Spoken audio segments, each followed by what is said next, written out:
Hello, I'm John Buballs, Chairman of the Board of the Public Art Foundation, speaking to you from my office at Secura.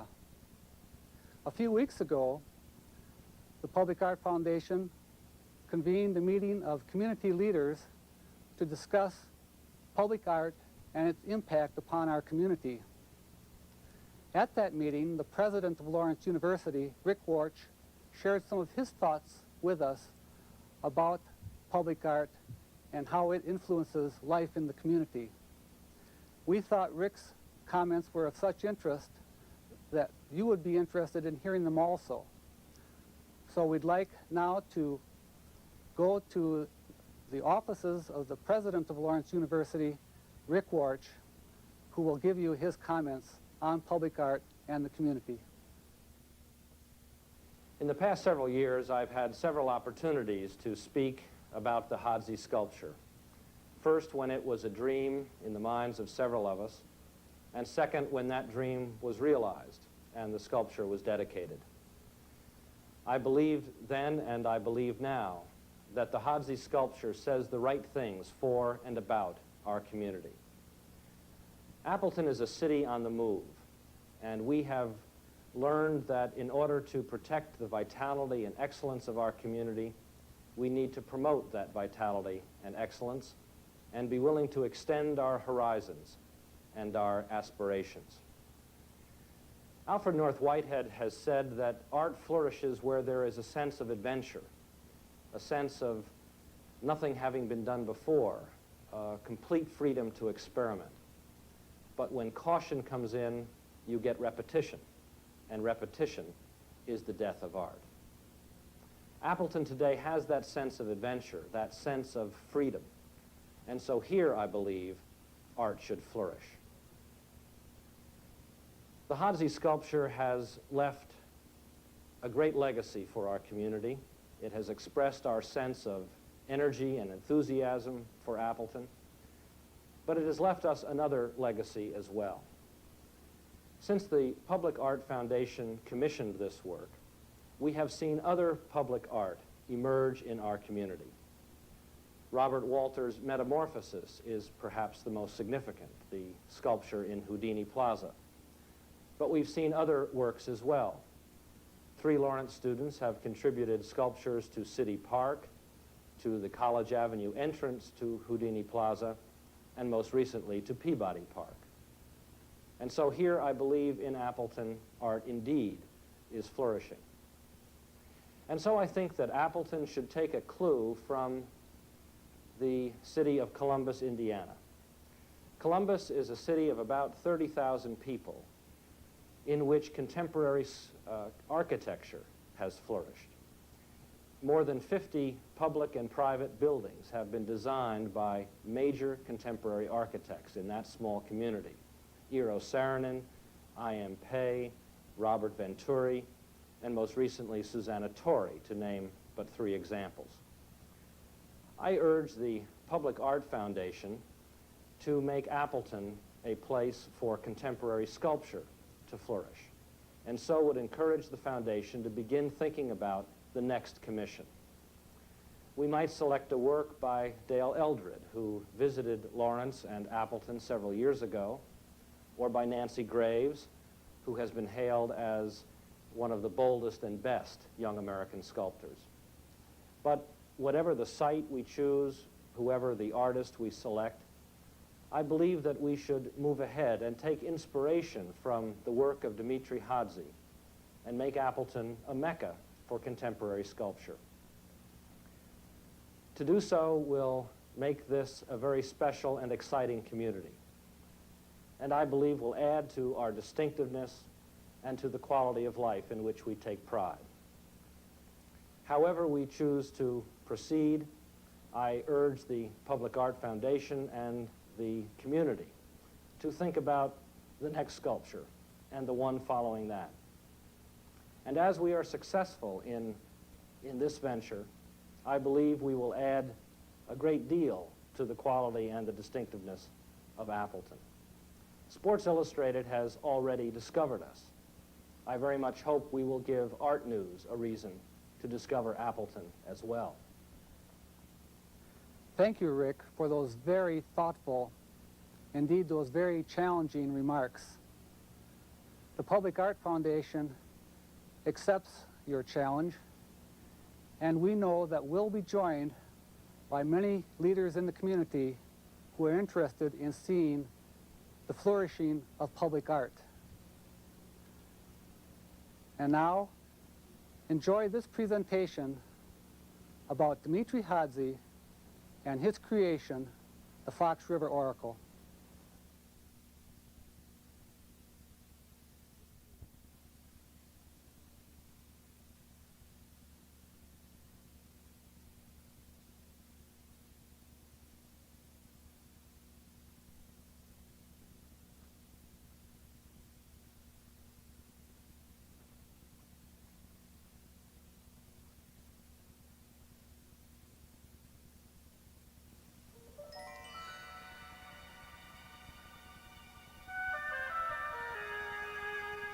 What is this strange shape that captivates the eye and interest of any onlooker crossing the Fox River and entering downtown Appleton, Wisconsin? Yes, it is a work of art, but not just any work of art. It is a sculpture which is unique. There is only one like it in the world, and it rests comfortably here in Appleton. The builder of this Fox River Oracle, and so named by him, is Dimitri Hadzi, a 66-year-old American artist. The New York City-born sculptor is probably America's least publicized sculptor of quality, but he has put much of his life into sculpture. Hadzi's Greek heritage carved a unique niche into the very fiber of this man. The ancient culture of his Greek parents is found everywhere in his various works.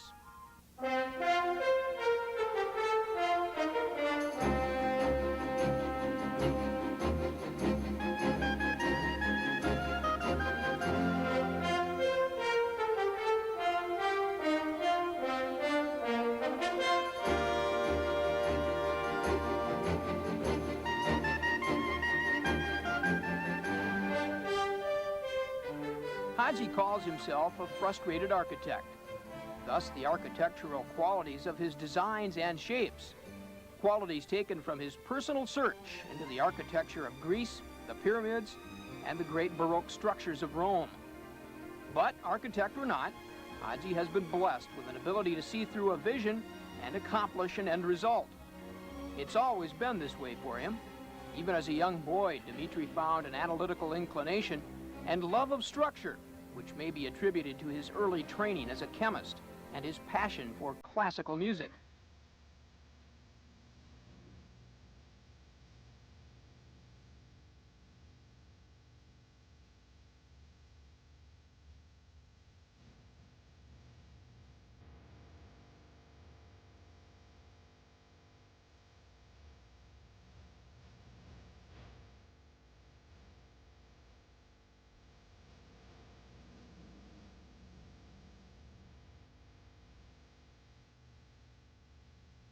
Growing up in New York City, Dimitri Hadzi learned about ethnic variations, both in human, social terms and in abstract terms, in the buildings and architecture which surrounded him and pictures that hung on walls. He studied art at Cooper Union in New York following service in World War II. After graduating with honors in 1950, Dimitri studied stone sculpture in Athens as a Fulbright scholar for 2 years. In 1952, he went to Rome and spent considerable time there studying the Italian masters and working in both bronze and stone sculpture. After years of schooling and several awards, Hadzi received his first commission in 1963, a sculpture at the Massachusetts Institute of Technology. Today, Hadzi is a professor of visual and environmental studies at Harvard University and a world-renowned artist with 19 major commissions to his credit. His work is on display at MIT, the Dallas Trade Center, Avery Fisher Hall at New York's Lincoln Center, the John F. Kennedy Building in Boston, Racine, Owens, Illinois in Ohio, and now here in downtown Appleton.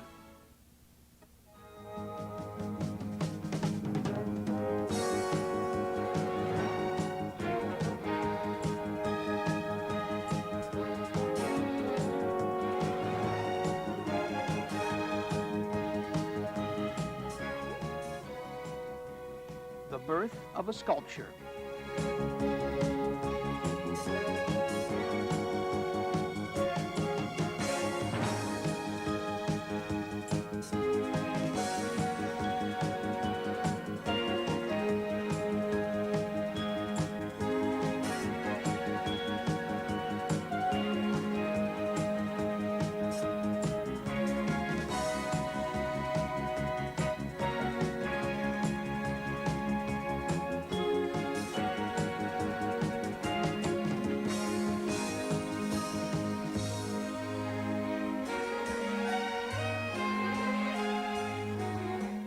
Its physical birth. But even before the first stone was mined at the Valder's quarry, much work had to be done. In 1981, 5 years before the project's completion date, and 2 weeks after Appleton's Public Art Foundation commissioned Hadzi, he was in Appleton and would return many times during the subsequent 5 years to research, interview, and get to know the people, culture, and natural beauty of the Fox Cities region. Throughout the project, Dimitri provided a continual source of inspiration to the Public Arts Foundation Fund Drive with presentations of models for the contour of the site and sculpture. He led informal discussions about the meaning of the design he had created and would sculpt. In 1984, Hadzi revealed his vision. He said, "I see the sculpture as a welcoming symbol and an important entrance to the city. It will stand between the river and the city in a newly created park area. I hope it will encourage participation from the people who will be able to walk freely around it, between it, and even under it. It will stand on a mound which will give it the correct scale to be seen prominently, like a fortress or an outpost, from the nearby office building, apartments, and clearly visible at all times to drivers of automobiles into and out of the city." The vision caught on. Inspired by the river next to where the sculpture would stand and by nearby paper mills of Appleton, Hadzi selected a native stone to work with, Wisconsin dolomite, a limestone with a high magnesium content, harder than most limestones. This was the first time Hadzi worked in this material and found it challenging and rewarding. It provided the local tie Dimitri wanted and a beautiful range of color. After the stone was selected and mined, it was cut into huge, heavy pieces weighing tons. Hadzi and his assistants, many of them volunteers from the area, then began the final cutting and polishing, some of which was completed at the Valder Stoneworks before transport to the final site. At its final destination, with the help of cranes and Hadzi's critical, watchful eye, the heavy pieces were carefully pieced together. Final buffing and polishing were finished in early 1986, and what once began as a vision in the eyes of Dimitri Hadzi now stands as a faithful welcome to all who see it. 16 feet high, 32 feet long, and 8 feet deep, the Fox River Oracle weighs in at 58 tons, or roughly about the weight of 7 full-grown elephants. But it is not the immensity of this sculpture that catches the eye of passers-by, but the structure. Strange to some, it evokes criticism. Beguiling to others, it brings a sort of wonder. Quoting the artist again, Hadzi said, "I see the sculpture as a welcoming symbol, an important entrance to the city. I hope it will encourage participation from the people who walk freely around it, between it, and under it." That's what Hadzi wanted to create, a symbol.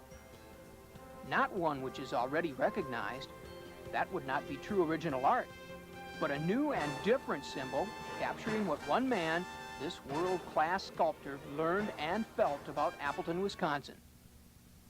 In the end, an art form is something that won't be appreciated by everyone, nor understood.